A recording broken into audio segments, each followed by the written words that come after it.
The Boleyn incest accusation, truth or treachery? The accusations leveled against Anne and George Boleyn, incest, adultery, treason, remain one of the most scandalous and debated chapters in Tudor history. These charges, delivered with swift and brutal finality, led to their executions in the spring of 1536.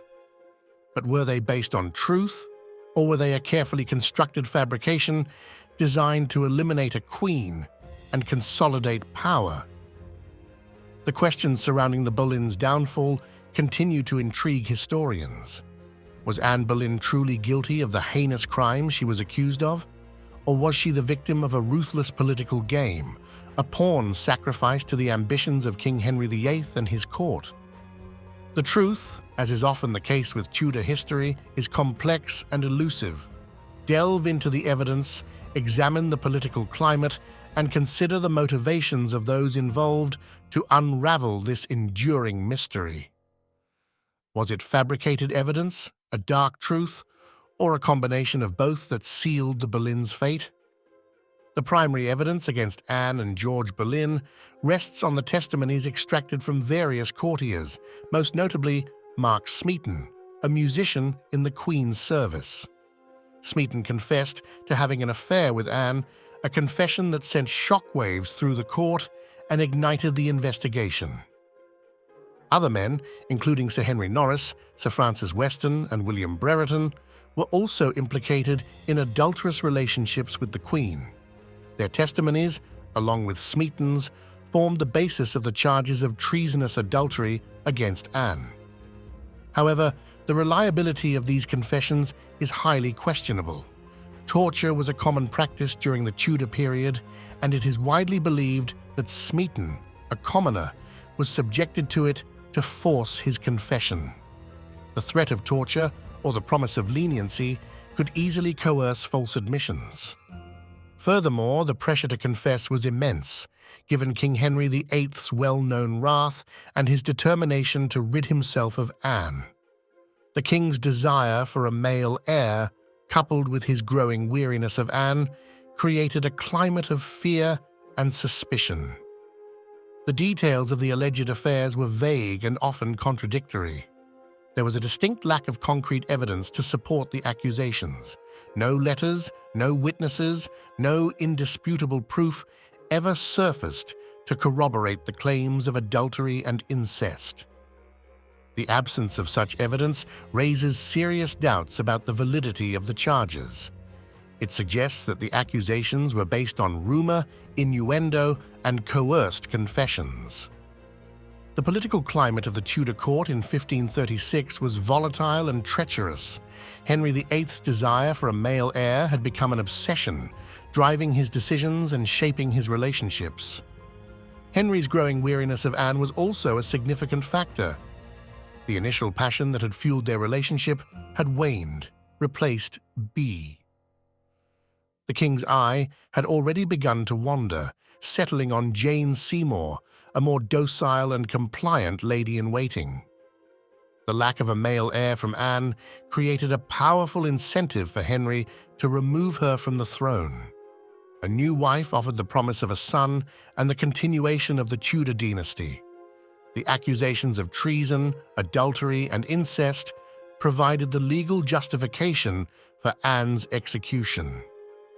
These charges allowed Henry to annul his marriage to Anne, declare their daughter Elizabeth illegitimate, and marry Jane Seymour without facing widespread opposition. The accusations gave Henry a way to remove Anne and pursue a new marriage that promised a male heir. Anne Boleyn had made powerful enemies during her rise to power. Many remained loyal to the Catholic Church and to Catherine of Aragon, Henry's first wife, whom Anne had displaced. These individuals saw Anne as a threat to their power and influence. Anne's support for Protestant reforms alienated conservatives at court. Her fall cleared the way for their return to power.